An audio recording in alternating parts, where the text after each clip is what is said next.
Hello दोस्तों, आज मैं एक डरावनी रहस्यमय फ़िल्म को एक्सप्लेन करने जा रहा हूँ, जिसका नाम है हेल होल।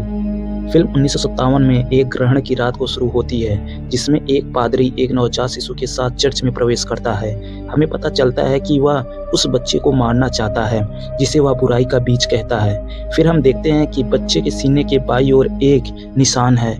जब पादरी एक चाकू पकड़ता है और उसे बच्चे के दिल में घोंपने की कोशिश करता है, लेकिन तभी उसे पुलिस द्वारा रोक दिया जाता है, जो उसे हथियार छोड़ने का आदेश देती है। पादरी उनसे विनती करता है कि उसे यह करना होगा ताकि दुनिया भर में बुराई न फैल सके।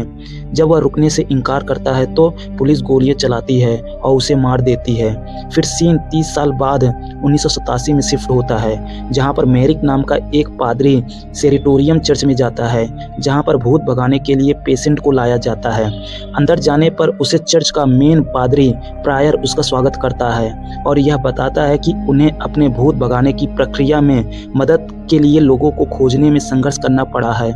इसके बाद मेरिक को एक अन्य पुजारी डेविड से मिलवाया जाता है, जो उसका अभिवादन करता है और उसके सामान की जांच करना शुरू करता है। डेविड को उसके सूटकेस में सिगरेट मिलती है और वह उसे जब्त कर लेता है, क्योंकि वे सेनेटोरियम के अंदर प्रतिबंधित हैं। फिर प्रायर मेरिक को उसके क्वार्टर में ले जाता है और समझाता है कि इस जगह पर बिजली या फ़ोन नहीं है। वह आशा व्यक्त करता है कि जल्द ही वह इसका आदी हो जाएगा। फिर उसे उसके कमरे में अकेला छोड़ देता है। पादरी के जाने के बाद मेरिक अपने कपड़े बदलता है और हम उसके सीने पर 30 साल पहले के शिशु के समान एक निशान देखते हैं। फिर वह अपने सूटकेस में एक छिपे हुए डब्बे को खोलता है, जिसमें एक पिस्तौल, टार्च और भी प्रतिबंधित अन्य सामान दिखाई देते हैं। वह एक समाचार पत्र भी निकालता है, जिसमें 8 गुमशुदा लड़कियों के मामले शामिल हैं। इससे हमें यह पता चलता है कि मेरिक कोई पादरी नहीं है, वह एक पुलिस ऑफिसर है जो उन 8 गुमशुदा लड़कियों की तलाश करने के लिए आया है। इसके बाद मेरिक मेन हॉल में जाता है, जहां पर सभी लोग खाना खाने के लिए इकट्ठा हुए थे। उन्हें एक अजीब सा मीट दिया जाता है, जिसे अन्य पुजारी बहुत अच्छे से खा रहे थे, इसलिए उसे भी किसी तरह इसे खत्म करना पड़ता है ताकि बाद में कोई संदेह पैदा ना हो। अपने कमरे की ओर जाते समय वह देखता है कि पुजारी का सहायक पुजारी एक परेशान गोरी लड़की को सांत्वना दे रहा है। अगले दिन मेरिक को एक महिला के भूत भगाने के लिए बुलाया जाता है।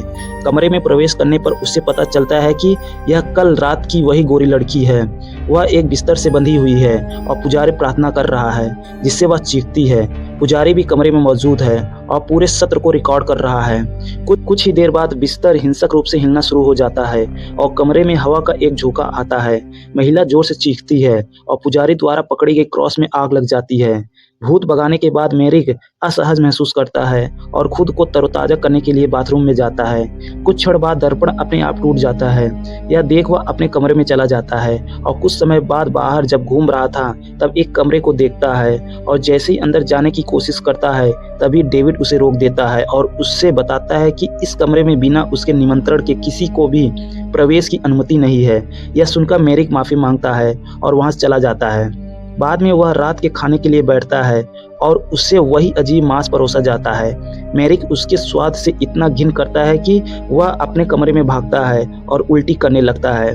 उसे अपने जबड़े में भी दर्द महसूस होता है और वह जल्द ही अपना एक दांत बाहर निकाल लेता है। उसके दांत से एक कीड़ा निकलता है और वह आराम से उड़ जाता है। बाद में उसी रात मेरिक प्रायर के कार्यालय में घुसने में सफल हो जाता है और मामले से संबंधित सुराग खोजता है। उसे दीवार में एक दरार दिखाई देती है, जो एक गुप्त कमरे की ओर ले जाती है, जहां सभी भूत भगाने के टेप सावधानीपूर्वक व्यवस्थित हैं। वीडियो देखने पर उसे जल्द ही पता चल जाता है कि भूत भगाना यह सब फेक है। बिस्तर को हिलाने के लिए उपकरण है, हवा के झोंके पैदा करने के लिए एक पंखा है और आग जलाने के लिए क्रॉस के पीछे लाइटर छिपाया गया है। यह स्पष्ट हो जाता है कि भूत भगाना यह सब फेक है। यह सब जानकर उसे उस लड़की की चिंता होने लगती है कि उसके साथ क्या हुआ। वह जल्दी से अपने कमरे में जाता है और क्रॉस को उतारकर अंदर रख देता है। अगले दिन प्रार्थना सभा में प्रायर मेरिक को प्रार्थना का नेतृत्व करने का अनुरोध करता है। मेरिक हिचकिचाते हुए आगे बढ़ता है और शब्दों का पाठ करना शुरू करता है, लेकिन पुरोहित उससे लैटिन में बोलने का आग्रह करता है। मेरिक अपनी पूरी कोशिश करता है, लेकिन यह स्पष्ट हो जाता है कि वह लैटिन अच्छी तरह से नहीं जानता है। यह देखकर पुरोहित अंततः उससे रोकता है और पियोटर से प्रार्थना का नेतृत्व करने के लिए कहता है। अपने कमरे में लौटने पर मेरिक ने पाया कि क्रॉस उसकी दीवार पर टंगा हुआ है, जिससे वह घबरा गया। उसने अपनी बंदूक पकड़ ली और लापता लड़कियों से संबंधित अखबार को जला दिया। फिर वह निकास द्वार की ओर बढ़ता है, लेकिन वह देखता है कि वह जंजीर से बंद है। मेरिक अपनी पूरी ताकत का उपयोग करता है, लेकिन उसे खोलने में असमर्थ होता है। कुछ क्षण बाद वह अन्य पुजारियों को एक कब्र खोदते और एक ताबूत रखते हुए देखता है। फिर वह भागकर उस लड़की के रूम में जाता है तो वह खाली था और वहां पर वह खून देखता है, जिससे वह समझ जाता है कि उस लड़की को मार दिया गया है, लेकिन वह समझ नहीं पाता आखिर क्यों। तभी वहां पर पियोटर आ जाता है, जो उसे कन्फेशन रूम में इनवाइट करता है, जहां पर उसे एक सीक्रेट बताता है कि चर्च उसकी हर हरकत पर बारीकी से नजर रख रहा है, क्योंकि उन्हें संदेह है कि उसके पीछे कुछ छिपे इरादे हैं। वह समझाता है कि इस जगह से जाने का केवल एक ही रास्ता है और जो लोग भागने की कोशिश करते हैं उन्हें कठोर सजा का सामना करना पड़ता है। मेरिक पियोटर को विश्वास दिलाता है और एक पुलिस अधिकारी के रूप में अपनी असली पहचान बताता है। वह बताता है कि भूत भगाने का नाटक किया जाता है, लेकिन पियोटर उसे बताता है कि वह पहले से ही जानता है। वह कहता है कि लड़कियों को नशीला पदार्थ दिया जाता है, जिससे वो इस तरह चिल्लाती हैं जैसे कि उन पर भूत सवार हो गया है। हम उन्हें बहुत सारा ड्रग देते हैं और फिर उनके लिए ईयरबड के माध्यम से हैवी स्टाइल का गाना चलाते हैं। हालांकि वह निश्चित नहीं है कि उनके साथ बाद में क्या होता है। उनकी बातचीत के बाद मेरिक अपने कमरे में लौटता है और किसी भी जासूसी उपकरण की खोज शुरू करता है। जब वह वार्डरोब को एक तरफ करता है तो वह उसके पीछे गीले सीमेंट से घिरा एक छेद पाता है। मेरिक छेद में हाथ डालता है और एक अजीब वस्तु पाता है जो हड्डियों से बनी होती है, जिसमें एक चलती हुई आंख होती है। उसे इतनी घृणा होती है कि वह एक काला तरल उल्टी करना शुरू कर देता है। वह कई मक्खियों को भिनभिनाते हुए देखता है, फिर वह दूर हो जाता है और अपने चेहरे को काले तरल में ढका हुआ देखता है। भयभीत मेरिक बाहर निकलता है और खुदाई करता है। महिला के ताबूत को उठाकर जब देखता है तो वह खाली होता है। इससे पहले कि वह इस चौंकाने वाली चीज को समझ पाता, डेविड अचानक उसका चेहरा ढक देता है और उसे बेहोश कर देता है। अगले सीन में मेरिक बिस्तर से बंधा हुआ पाता है। प्रायर और डेविड उसके सामने खड़े होते हैं। प्रायर उसे सूचित करता है कि वो पहले से ही उसकी पहचान के बारे में जानते हैं और उस पर नजर रख रहे हैं। फिर वो अजीब मांस के 4 हिस्से लाते हैं और मेरिक से इसे खाने के लिए कहते हैं। जब वह मना करता है तो डेविड उसके चेहरे पर मुक्का मारता है, जबकि प्रायर उसे जबरदस्ती खिलाना शुरू कर देता है। इससे वह बेचारा बीमार हो जाता है और एक बार फिर बेहोश हो जाता है। बाद में उसी रात जब मेरिक उठता है तो देखता है कि डेविड पास में ही सो रहा है। वह खुद को खोलने का अवसर लपकता है, लेकिन इससे पहले कि वह भाग सके डेविड जाग जाता है। दोनों के बीच संघर्ष शुरू हो जाता है और अंत में डेविड मारा जाता है। इसके बाद तुरंत भागकर किचन में जाता है ताकि वह पता कर सके कि आखिर वह मीट कहाँ से आता है। वह जब फ्रिज को खोलता है तो देखकर चौंक जाता है, क्योंकि वहाँ पर कई लड़कियों की डेड बॉडी रखी गई थी और वह यह देखकर शॉक हो जाता है कि जिन लड़कियों को ढूंढ रहा था वह अभी तक उन्हीं के मांस को उसे खिलाया जा रहा था और कई लड़कियों की अभी भी बॉडी हुक से लटकी हुई थी, जिन पर मक्खियाँ उड़ रही थी। तभी उसके पास पियोटर आता है, जो उसे पुस्तकालय में उसके पीछे आने के लिए कहता है।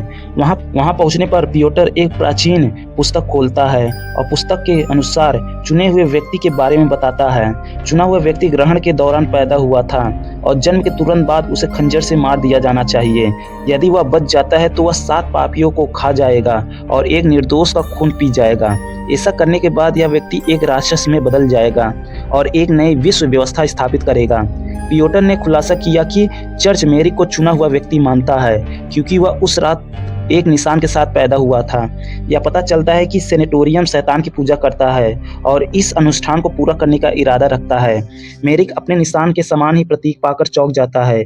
इसके बावजूद वह कहानी पर विश्वास करने से इनकार कर देता है और दावा करता है कि वह सिर्फ एक साधारण पुलिस अधिकारी है और कहता है कि वह यहाँ से निकलना चाहता है। तब पियोटर बोलता है कि मेरे पीछे आओ ताकि मैं तुम्हें सुरक्षित बाहर निकाल सकूं।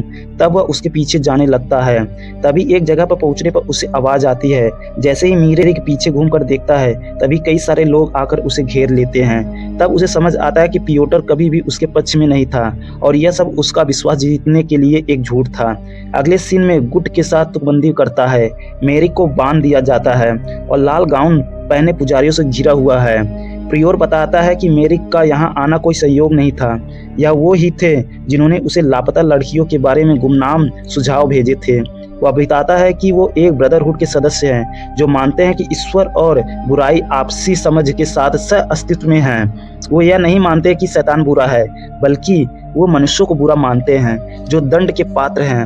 उन्होंने उसके जन्म के लिए 800 साल इंतजार किया है और चर्च को एक कुएं के चारों ओर डिजाइन किया गया है जो नर्क के द्वार के रूप में कार्य करता है। एक बार अनुष्ठान पूरा हो जाने पर शैतान कुएं से निकलेगा और चुने हुए व्यक्ति के शरीर पर कब्जा कर लेगा।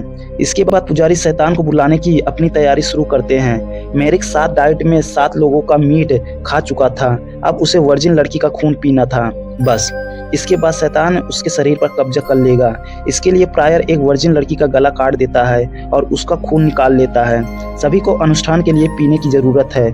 मेरिक भाग लेने से इनकार कर देता है, लेकिन प्रियोर उसे प्रताड़ित करता है और उसे पीने के लिए मजबूर करता है और जबरदस्ती पिलाता भी है।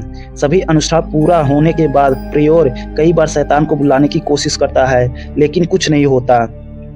उन्होंने पुस्तक में दिए गए सभी निर्देशों का पालन किया है, लेकिन यह अभी भी काम नहीं करता है। उन्हें यह महसूस होता है कि उनका अनुष्ठान विफल हो गया है। प्रियोर पुजारियों को उनके क्वार्टर में भेज देता है और जाने से पहले एक खंजर लेता है और उसे मेरिक के शरीर में घोंप देता है। उससे माफी मांगते हुए वह फिर दूसरे को मेरिक के शरीर को कुएं में फेंकने का निर्देश देता है, जिसे नर्क का द्वार माना जाता है। बाद में हम अपने अनुष्ठान की विफलता से अत्यंत निराश उसके कमरे में प्रियोर को देखते हैं। फिर वह अपने दुखों को दूर करने के लिए भारी मात्रा में शराब पीना शुरू कर देता है। तभी वहां पर पियोटर आ जाता है, जो तकिए से उसके मुंह को दबाकर प्रियोर को मार देता है। सुबह सभी से मिलकर पियोटर कहता है कि महिलाओं के कटे पीटे शरीरों को जलाकर उनके अपराधों के सबूतों को मिटा दो। इस समय पियोटर उन्हें उनके नेता की मृत्यु के बारे में सूचित करता है। वह तबाह होने का नाटक करता है और फूट फूट कर रोने लगता है। अब जबकि मुख्य पुजारी की मृत्यु हो गई है, पियोटर डिफॉल्ट रूप से पदभार संभाल लेता है। इस बीच मेरिक कुएं में जागता है और उसकी नाक के चारों ओर मक्खियां भिनभिना रही हैं। जैसे ही वह चारों ओर देखता है, उसे पता चलता है कि वह हड्डियों से घिरा हुआ है। अचानक उसे लगता है कुछ उसे नियंत्रित कर रहा है। उसका शरीर जलने लगता है, जिससे वह पीड़ा में चीखने लगता है। अंतिम दृश्य में पियोटर एक सुबह की प्रार्थना कर रहा है, तभी वह अचानक अवाक हो जाता है और उसका दम घुटने लगता है। फिर वह हवा में तैरता है और उसकी खोपड़ी फट जाती है, जिससे उसके शरीर से हजारों मक्खियां निकलती हैं। कुछ ही देर बकरी के रूप में जाना जाने वाला एक राक्षस चर्च में प्रकट हुआ। भयभीत पुजारी भागने की कोशिश करते हैं, लेकिन वो जम जाते हैं। इसका तात्पर्य यह है कि मृत लोग पुनः जीवित हो सकते हैं, जबकि जीवित लोग अंततः मर सकते हैं। ठीक है, उसके बाद वो पुनः जीवित हो जाएंगे। हालांकि एक तूफान के साथ आकाश खुल जाता है और पृथ्वी एक नरक में बदल जाती है। और हम यहाँ पर समझ जाते हैं कि पादरी के द्वारा किया गया रिचुअल सफल हो गया है और राक्षस नर्क से जमीन पर आ गया है। इसी के साथ फिल्म समाप्त हो जाती है।